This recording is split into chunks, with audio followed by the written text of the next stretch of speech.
இன்றைக்கி நமக்கு இந்த சாஃப்டான சுவையான அப்பம் எப்படி செய்கிறதுன்னு பார்க்கலாம். அதுக்கு முதல்ல நான் 1 கப்பு பச்சரிசி எடுத்துருக்கிறேன். இந்த பச்சரிசி இப்படி தட்டி எடுத்துக்கோங்க. இனி இதுக்கு மேலே நமக்கு கொஞ்சம் உளுந்து போடணும்.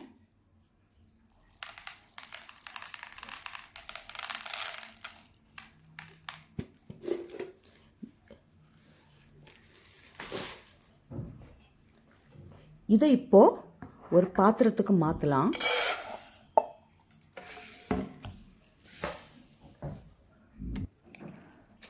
கூடவே 1 டேபிள் ஸ்பூன் கடலைப்பருப்பு, 1 டேபிள் ஸ்பூன் பாசிப்பருப்பு, இதை இப்போ கூட போட்டு நமக்கு 2 மணிக்கூர் நமக்கு தான் ஊற வைக்கலாம். இது இப்போ 2 மணிக்கூர் ஊறட்டும்.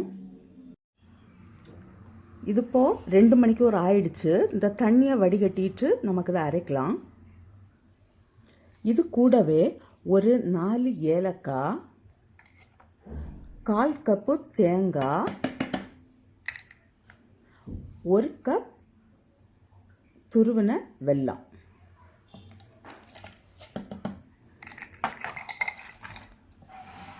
ஃபஸ்ட்டு தண்ணி விடாமல் அரைச்செடுக்கலாம். அப்புறமா கொஞ்சமாக தண்ணி விட்டு இதை அரைச்செடுக்கிறேன். இது கூட ஒரு சிட்டிகை உப்பு போடலேன். அரைச்சாச்சு.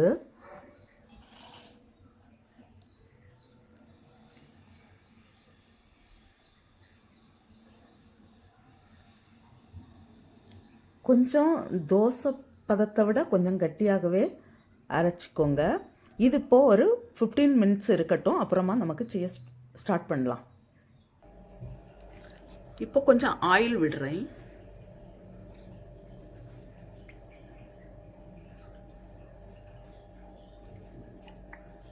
ஆயில் நல்லா சூடாகட்டும். இப்போ ஆயில் நல்லா சூடாகியாச்சு.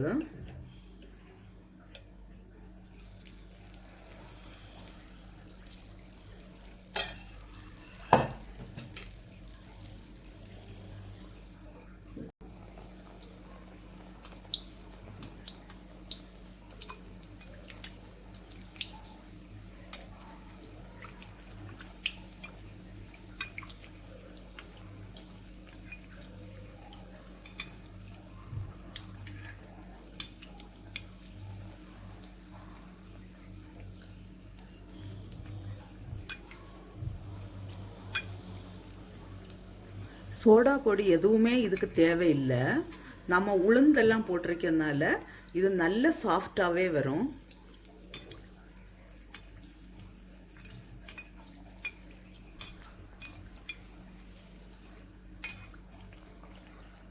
ரெண்டு சைடுமே ப்ரௌன் ஆகட்டும்.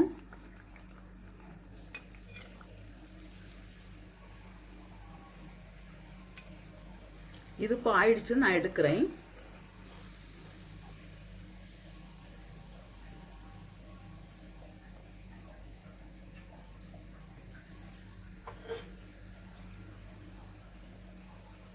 இதே போல் நமக்கு மீதி இருக்கிற எல்லாமே செய்து எடுக்கலாம்.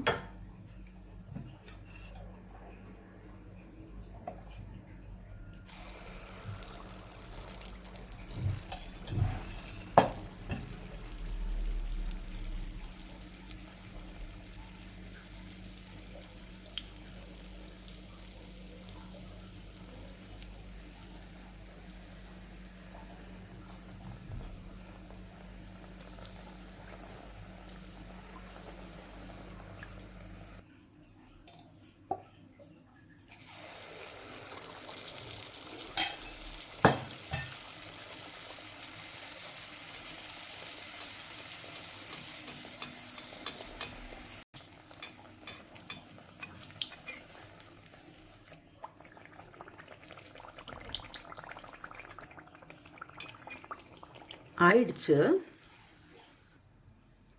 நல்ல சாஃப்டான சுவையான அப்பம் ரெடியாக இருக்குது. நான் இப்போ இன்னும் உங்களுக்கு இப்போ ஒன்று ஓப்பன் பண்ணி காட்டுறேன். ரொம்பவே சாஃப்டாக இருக்குது.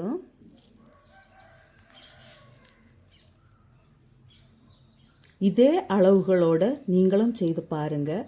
செய்து பார்த்து உங்களுடைய கருத்துக்களை தெரிவிங்க. உங்களுக்கு இந்த சமையல் பிடிச்சிருக்குன்னா சப்ஸ்கிரைப் பண்ணுங்கள். உங்களுடைய ஃப்ரெண்ட்ஸுக்கெல்லாம் ஷேர் பண்ணுங்கள்.